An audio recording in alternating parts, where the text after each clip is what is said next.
scared. No. I hope they won't eat otters.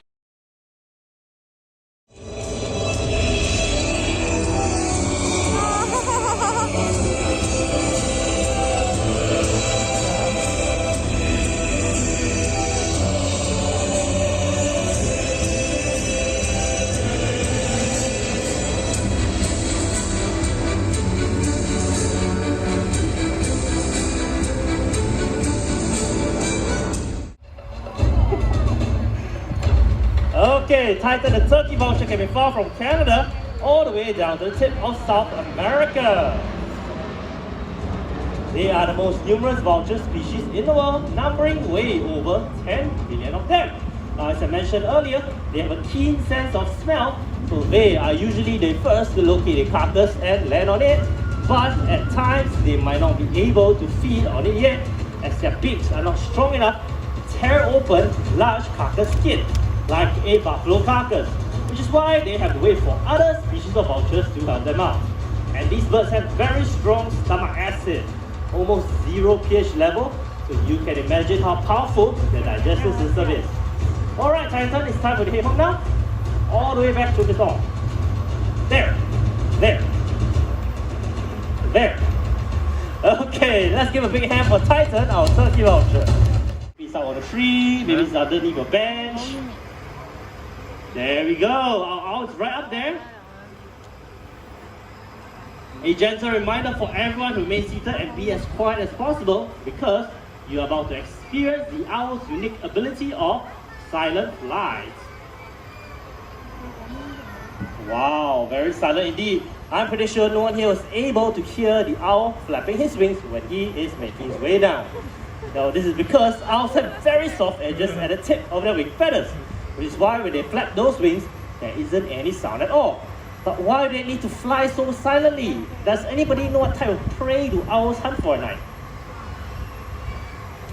Well, they hunt for mice and rats. Now these rodents have an acute sense of hearing too, which is why the owls have to be very silent in order to sneak up onto their prey and pounce on them without being detected at all. That's why owls are also known as the silent hunters of the night. Oh, where are you going? Okay, there you go. Now, by the way, this is Belang, our Malay fish owl. Malay fish owls can be found throughout Southeast Asia, and this particular species has evolved to hunt for fish, which makes them very special indeed. Oh, joining us is Soren, our barn owl, a common species of owls found throughout the world except for Antarctica. And they are known for their hypersensitive hearing, which means they are able to hunt in total darkness just by listening closely to the footsteps of their prey. These two birds are very special to us because they were both hatched raised right here in the Jurong Bird Park, our breeding and research center located right over there. Belang right here is 12 years old, and take a look at Soren. He's only 6 years old this year. Still young, but already an adult owl, okay? Soren, it's time for you to head back home now. Bye-bye. Another good demonstration of a silent flight. So, who here thinks it's 180 degrees? 180. Okay, we have a 1, 2, I think. Okay, 270. Anybody? 270. 270. Okay, slightly more. How about 360? 360. Come on, don't be shy. Don't be shy. Okay, the correct answer is actually...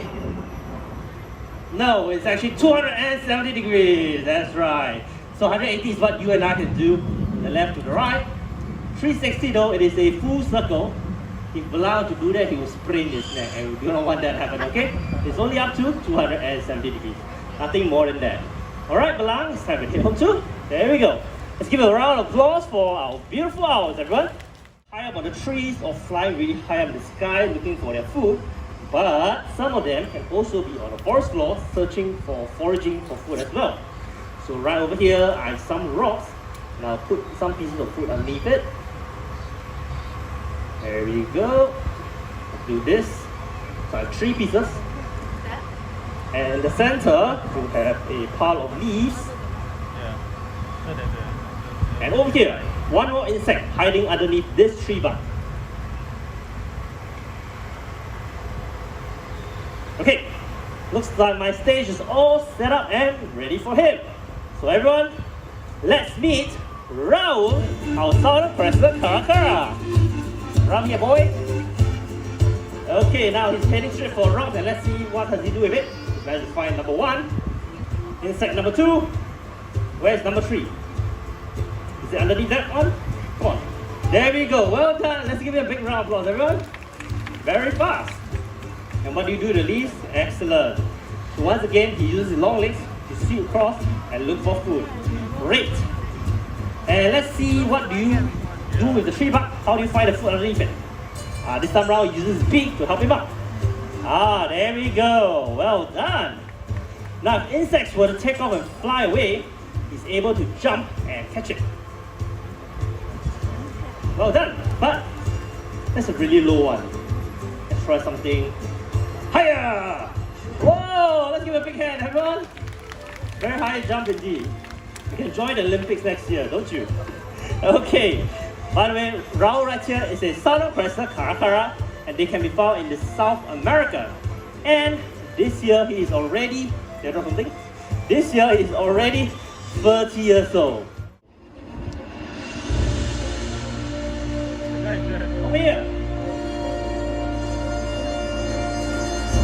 And a great landing. Let's give a big hand, everyone. Thank you. And as I said, the bird will be flying across your head, so be prepared. And it's going to fly all the way up there. Excellent. Now, Hazel is a hooded vulture, and they can be found in Africa. And as you can see, these birds have minimal to no feathers on the head, right? And that's a common trait between vultures because they like to put their entire head and neck into the carcasses of big animals and feed from the inside. And with this ball feature of them, they will let them remain clean when they do that, and allows them to easily clean off the blood and dirt off their head. Hazel does have a bit of feathers on her head, and it's all the way at the back here, which makes her look like she's wearing a small hoodie, right? And so this is how these birds get their name, the Hooded Vulture, okay? Hazel, you've done very well. It's time for the head on down. There we go. Let's give a big hand for Hazel, our Hooded Vulture. Thank you. I will put a piece of food at the end. So earlier on, I mentioned no food during the show, right? But the main reason is that these birds are able to snatch it from your hands if you're not careful. So that's why we ask you to keep all the food items away and prevent that from happening, okay? So everyone, let's now welcome Rado! Wow! And up! Okay, not only that, Rado is also able to catch something by throwing it into the air. Whoa! Would you like to see more of that? Yes, then let's now welcome our team of Brahminy Kites. And here they come.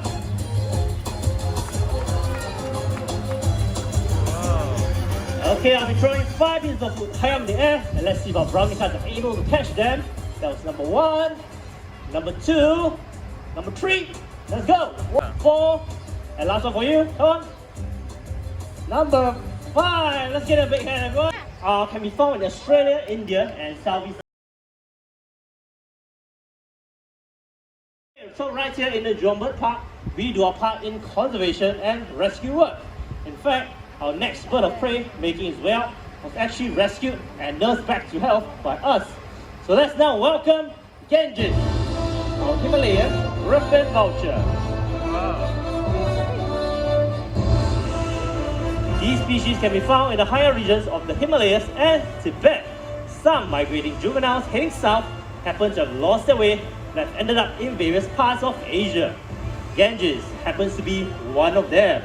So he was found weak and dehydrated along the shopping districts right here in Singapore in Orchard Road. And that was back in 2005.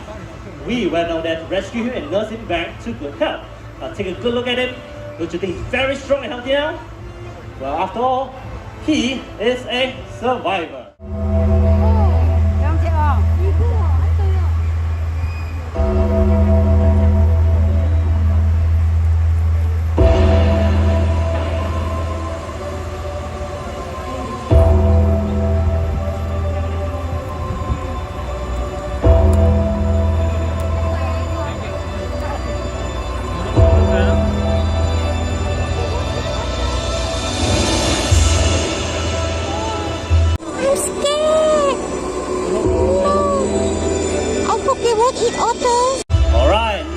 and gentlemen, we are now joined by our wake of vultures.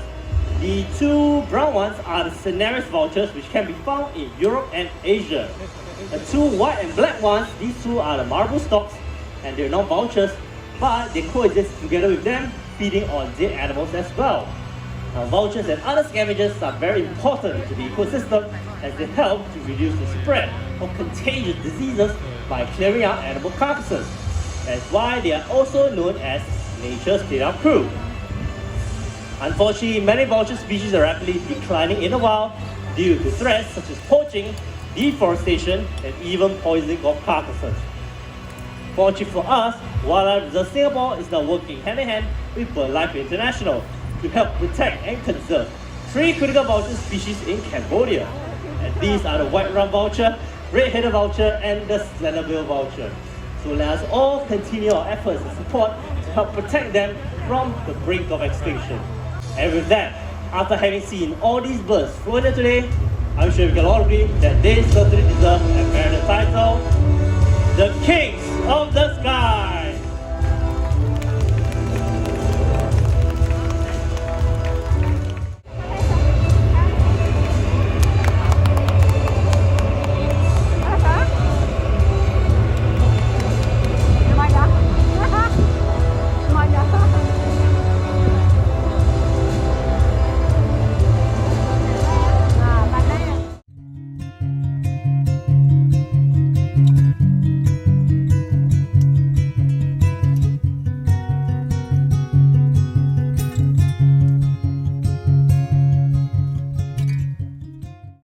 If you enjoyed this video, please like, share, and subscribe. Or you can watch my other videos over there.